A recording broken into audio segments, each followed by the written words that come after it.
नमस्कार, माझं नाव प्रगत लोके. जेव्हापासून महाराष्ट्राचे मुख्यमंत्री माननीय देवेंद्र फडणवीस साहेबांनी सांगितलंय की पेडमध्ये ग्रोथ सेंटर येत आहेत, तेव्हापासून फक्त महाराष्ट्रातच नाही तर ऑल ओव्हर इंडियामध्ये चर्चा चालली आहे की हे नक्की मुंबई 3 आहे कुठे. कारण मुंबई 3 बद्दल ना जरा कन्फ्युजनच आहे. मुंबई 3 नयनाचाच पार्ट आहे की मुंबई 3 हे केएससी टाउनशिप आहे. नक्की हे मुंबई 3 येतं कुठे? रायगड जिल्ह्यामध्ये तर मुंबई 3 येतं, पण रायगड जिल्ह्यातील उरण तालुक्यात येतं, पेण तालुक्यात येतं की पनवेल तालुक्यात येतं. आणि त्याचबरोबर जर या मुंबई 3 मध्ये जर आपल्याला इन्व्हेस्ट करायची असेल, तर जागेची प्राइस किती आहे? म्हणजे 2.5 लाख रुपये गुंठा आहे, 5 लाख रुपये गुंठा आहे की 10 लाख रुपये गुंठा आहे? असे बरेचसे प्रश्न लोकांना पडतात. मुंबई 3 मध्ये आता सगळ्यांना इन्व्हेस्ट तर करायचं आहे. कारण एवढं तर माहिती आहे की तिथे जे जमिनीचे आत्ताचे रेट आहेत, तर ते रेट उद्या करोडोने होणार आहेत. आणि हे आपण होताना बघितलेलं आहे आपल्या डोळ्यासमोर. कारण मुंबई 3 मध्ये जे 2 मेजर इन्फ्रास्ट्रक्चर प्रोजेक्ट होते, तर त्याच्यामधला एक होता नवी मुंबई इंटरनॅशनल एअरपोर्ट. तर तो पण आता ॲक्टिव्हेट झालेला आहे. तिथून पण आता प्लेन्स चालू झालेली आहेत. आणि त्याचबरोबर दुसरा मेजर प्रोजेक्ट होता, तो म्हणजे आपला अटल सेतू. तर तो पण आता ॲक्टिव्हेट झालेला आहे. तर त्याच्यामुळे या आजूबाजूचे एरियाज आहेत, तर त्याच्यामध्ये मोठ्या प्रमाणात डेव्हलपमेंट चालू आहे. तर आता उरण तालुक्याबद्दल बोलायला गेलं ना, तर उरण तालुक्यातलं उलवे तर तुम्हाला माहिती आहे. उरण तालुक्यातलं तुम्हाला द्रोणागिरी तर तुम्हाला माहिती आहे. त्याचबरोबर पनवेलच्या आजूबाजूला पुष्पकनगर तुम्हाला माहिती आहे, करंजडे तुम्हाला माहिती आहे. इथे डेव्हलपमेंट ऑलरेडी पोहोचलेली आहे. म्हणजे तिकडे जागेचे म्हणजे नुसती लँड पार्सल जर तुम्हाला उद्या घ्यायचं झालं, तर त्याचे रेट ना करोडोमध्ये आहेत. आज जागा तिकडे मिळत पण नाहीत. कारण तुम्ही उलवे सारखं शहर बघितलात, कोणी एकेकाळी ना एक छोटंसं गाव होतं आणि त्याचं आज एका प्रॉपर शहरामध्ये कन्व्हर्जन झालेलं आहे. जिओ सारख्या, अदानी सारख्या मोठमोठ्या कंपनीजनी त्याच्यामध्ये इन्व्हेस्टमेंट केली आहे. त्याचबरोबर तुम्ही द्रोणागिरी बघाल तर द्रोणागिरी पण आता डेव्हलप होत आहे. त्याचबरोबर अजून एक मोठा कनेक्टेड ब्रिज आता त्याच भागात क्रिएट होतो, तो म्हणजे आपला करंजा टू रेवस ब्रिज. एकदा हा करंजा टू रेवस ब्रिज कनेक्ट झाला की डायरेक्ट मुंबई टू अलिबाग तुम्ही बाय रोडच तासाभरात पोहोचून जाल. म्हणजे हा जो आपला भाग आहे, तर त्याच्यामध्ये मोठ्या प्रमाणात ग्रोथ होते. आणि आज हीच अपॉर्च्युनिटी आहे की अशा वेळी आपण त्याच्यामध्ये इन्व्हेस्टमेंट करणं हे अत्यावश्यक झालेलं आहे. आता याच्यामध्ये जर आपण इन्व्हेस्टमेंट करायची झाली मुंबई 3 मध्ये, तर आता जसं मी तुम्हाला बोललो, हे 2 मेजर इन्फ्रास्ट्रक्चर प्रोजेक्ट आहेत. पण त्याचबरोबर अजून एक प्रोजेक्ट येतोय, तो म्हणजे आपला विरार अलिबाग कॉरिडॉर. तर तो पण एक मोठा रस्ता आता इथे क्रिएट होतोय. आणि त्याचबरोबर माननीय देवेंद्र फडणवीस साहेबांनी डिक्लेअर केलं की पेणच्या आजूबाजूला मोठं ग्रोथ सेंटर येणार आहे. म्हणजेच काय होणार आहे, तर तिथे मोठमोठ्या मल्टीनॅशनल कंपनीज येणार आहेत, तिथे डेटा सेंटर्स येणार आहेत, AI टेक्नॉलॉजी रिलेटेड कंपनीज तिकडे मोठ्या प्रमाणात असणार आहेत, प्रायव्हेट वर्ल्ड क्लास युनिव्हर्सिटीज तिकडे असणार आहेत. आणि त्या अनुषंगाने सुद्धा एक वेगळंच इन्फ्रास्ट्रक्चर डेव्हलपमेंट होत आहे. म्हणजे आताची जी ग्रोथ आहे, जर तुम्ही आपल्या रायगड जिल्ह्याचा नकाशा बघितलात, तर एका साईडला समजा अटल सेतू, नवी मुंबई एअरपोर्ट, पनवेल हे सारखं शहर आहे. आणि तिथून मग जर तुम्ही पनवेलकडे आलात, तर सुरुवातीची जी डेव्हलपमेंट होती, जी तुम्हाला म्हटलं की जी उरणच्या आजूबाजूला झाली, म्हणजे उलवे, द्रोणागिरी, आणि त्यानंतर जी डेव्हलपमेंट आहे, तर ती जवळपासच्या गावामध्ये आली. आता ही जवळपासची जी गावं आहेत, ओके, तर ती म्हणजे ही कुठे आहे, तर मुंबई 3 म्हणजे केएससी टाउनशिप, म्हणजे कर्नाळा, सई आणि चिरनेर टाउनशिप. ही टाउनशिप जी डेव्हलप होते, तर ती MMRDA च्या अंडर होते. आणि MMRDA च्या अंडर 124 गाव आहेत. या 124 गावामध्ये ही सगळी डेव्हलपमेंट व्हायला सुरुवात झालेली आहे. आता याच्यामध्ये प्रामुख्याने जी इनिशियल डेव्हलपमेंट झाली, ती म्हणजे कुठे झाली? विंदणेला झाली, चिरनेरला झाली, पेरकोनला झाली, आवलेला झाली. तर या ठिकाणी आज जो रेट आहे, तो 5 लाख रुपये गुंठा ते 10 लाख रुपये गुंठा या रेटमध्ये. पण जर आता प्रत्येकाला एक 5 गुंठे जागा घ्यायची असेल, तर 25 लाख रुपये प्रत्येकाकडे अवेलेबल नसतात. किंवा 10 गुंठे घ्यायची असेल तर 50 लाख अवेलेबल नसतात. पण सगळ्यांना मुंबई 3 मध्ये इन्व्हेस्ट करायचे आहेत, कारण फ्युचर तर दिसतंय. तर आज मुंबई 3 मध्ये जसं मी तुम्हाला म्हटलं, माननीय देवेंद्र फडणवीस साहेबांनी आता डिक्लेअर केलंय की पेणच्या आजूबाजूला, म्हणजे एकदा तुम्ही पनवेलवरून निघालात आणि जर तो पनवेलवरून जर तुम्ही चिरनेरचा रस्ता घेतलात, तर तो येतो आपल्या पेणकडे. तो ह्याचा जो मधला जो भाग आहे, इथे मोठ्या प्रमाणात आता डेव्हलपमेंट चालू झालेली आहे. आणि पेणमध्ये ग्रोथ सेंटर येण्यामुळे जो विकास आता अटल सेतू आणि नवी मुंबई एअरपोर्ट वरून सरकत होता, तो आता इकडून पण सुरू होणार आहे. त्याच्यामुळे इकडच्या जमिनींना, पेणच्या जमिनींना पण मोठ्या प्रमाणात डिमांड आलेली आहे. आता याच्यातली बरीचशी जमीन आहे पेणच्या आजूबाजूची, ती गव्हर्नमेंटने ऑलरेडी ॲक्वायर केली आहे.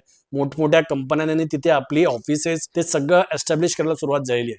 पण त्याच्या आजूबाजूला आज पण 2.5 लाख रुपये गुंठ्याने आज पण ऍग्रिकल्चर लँड अवेलेबल आहे. येस, 2.5 लाख रुपये गुंठ्याने. म्हणजे जर उद्या तुम्ही 5 गुंठे जागा घेताय, तर फक्त 12.5 लाखामध्ये तुम्हाला ही 5 गुंठे जागा मिळून जाईल. 10 गुंठे घेताय तर उत्तम. म्हणजे बघा तुम्हाला एक 25 लाखामध्ये तुम्हाला 10 गुंठे जागा मिळेल. जर तुम्ही एक 5 गुंठे 10 गुंठे जागा घेताय तर तुम्हाला त्याच्यामध्ये थोडंफार डिस्काउंट पण मिळून जाईल. पण आता ही जर जागा घ्यायची झाली तर तुम्हाला माहिती आहे की आता ही मुंबई 3 मध्ये 3 तालुके येतात. एक उरण तालुका येतो, एक पनवेल तालुका येतो. उरण आणि पनवेल हे ऑलमोस्ट 80 to 90% डेव्हलप आहेत. पण पेण तालुक्यामध्ये आज पण जमिनी तर अवेलेबल आहेत, पण या जमिनी तुम्ही घेणार कोणाकडून हा मोठा प्रश्न उभा राहतो. कारण जर तुम्ही डायरेक्ट शेतकऱ्यांकडून घेण्याचा प्रयत्न केलात तर याच्यामध्ये होणार काय की तुम्हाला बरंच फिरावं लागेल. ओके, तुम्हाला तिथून लोकांकडून बरीच इन्फॉर्मेशन काढावी लागेल. आणि याच्यामध्ये कधी कधी कसं होतं की जेव्हा तुम्ही डायरेक्ट एखादी जमीन घ्यायला जातात आणि कोणी मध्यस्थ नसतो तर त्यावेळी बऱ्याच वेळा फसवणुकीचे प्रकार होऊ शकतात. तर अशा वेळी तुम्हाला एक चांगला मध्यस्थ हवा जो वर्षानुवर्षे या भागामध्ये काम करतो. त्याला माहिती आहे की या भागामध्ये कुठे कुठे डेव्हलपमेंट होते आहे, कसा कसा प्लॅन बनतोय, याच्यामध्ये अर्बनायझेशन झोन कुठे आहे, याच्यामध्ये ग्रीन झोन कुठे आहे, याच्यामध्ये उद्या मोठमोठे प्रोजेक्ट्स कुठे येणार आहेत आणि त्याच्या आजूबाजूला जी जागा आहे ती जागा जर तुम्ही घेतली तर तुम्हाला तुमच्या जागेचे 10 पट पैसे पण मिळू शकतात. सो असा एक मध्यस्थ म्हणजे आपले lands and developer. Lands and developer गेल्या कित्येक वर्षापासून आपल्या मुंबई 3 मध्ये ऑपरेट करतात. त्यांचं आपल्या वाशीमध्येच भलं मोठं ऑफिस पण आहे आणि त्यांनी बऱ्याचशा रिप्युटेड लोकांनाच नाही तर बऱ्याचशा रिप्युटेड कंपनीजना पण मुंबई 3 मध्ये जागा घेण्यासाठी मदत केली आहे. लँड्स अँड डेव्हलपरचं अजून एक वैशिष्ट्य म्हणजे रजिस्ट्रेशन झाल्यानंतर 25 दिवसात जागा नावाने होते, नंतर मोजणीही होते आणि त्याशिवाय लँड्स अँड डेव्हलपर तुमच्या जागेला प्रॉपर पोल लावून देतो. म्हणजे मेक शुअर करतो की तुमची जागा प्रॉपरली सेक्युअर्ड आहे आणि हीच तुमची जागा आहे. आणि त्याशिवाय तुमच्या जागेवरती तुमच्या नावाची एक नेम प्लेट पण लावली जाते. त्यामुळे ते फक्त जागा विकत नाही तर मेक शुअर करतात की कस्टमरला कम्प्लीट सॅटिस्फॅक्शन मिळेल आणि त्याच्या कम्प्लीट नीड्स फुलफिल होतील. अजून एक खासियत म्हणजे हे डॉक्युमेंटेशन वरती कम्प्लीट फोकस करतात. म्हणजे ते मेक शुअर करतात की बाबा तुम्ही जर उद्या लँड्स अँड डेव्हलपर थ्रू जागा घेताय तर त्याचा जो सर्च रिपोर्ट असतो, त्याच्या जागेचं व्हेरिफिकेशन असतं ते त्यांच्याकडून ऑलरेडी झालेलं असतं. म्हणजे मोठ्या प्रमाणात तुमची जो फसवणुकीचा जो प्रकार आहे तर तो लँड्स अँड डेव्हलपरकडे गेल्यामुळे तो अवॉइड होतो. आपल्याला एवढं तर माहिती आहे की आपल्याला गॅरंटेड क्लिअर टायटल जागा मिळणार आहे. आता याच्यामध्ये तुम्हाला 1 गुंठे जागा पण घेऊ शकता, 2 गुंठे पण घेऊ शकता, 5 गुंठे पण घेऊ शकता, 10 गुंठे पण घेऊ शकता. पण आयडियली मी तर तुम्हाला ऍडवाइस करेन की मिनिमम 5 गुंठे जागा तर घ्याच तुम्ही.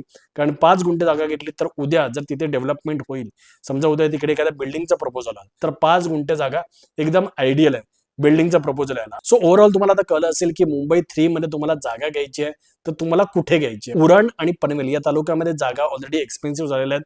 कारण तिथे ऑलरेडी उल्वे, द्रोणागिरी, पुष्पक नगर, करंजडे यासारख्या सिटीज डेव्हलप झालेल्या आहेत. तर त्यामुळे तिथे 5 ते 10 लाख रुपये गुंठा जागेचा रेट आहे. पण आज पण पेणमध्ये आता ऑपॉर्च्युनिटी आहे. जर तुम्ही उल्वेमध्ये जागा घेण्याचा राहून गेला असेल तुमचं, द्रोणागिरीमध्ये जागा घेण्याचा राहून गेला असेल, मी फ्लॅट नाही म्हणत आहे तुम्हाला, मी जागा म्हणतोय. ओके, तर आज तुमच्याकडे ती ऑपॉर्च्युनिटी आहे.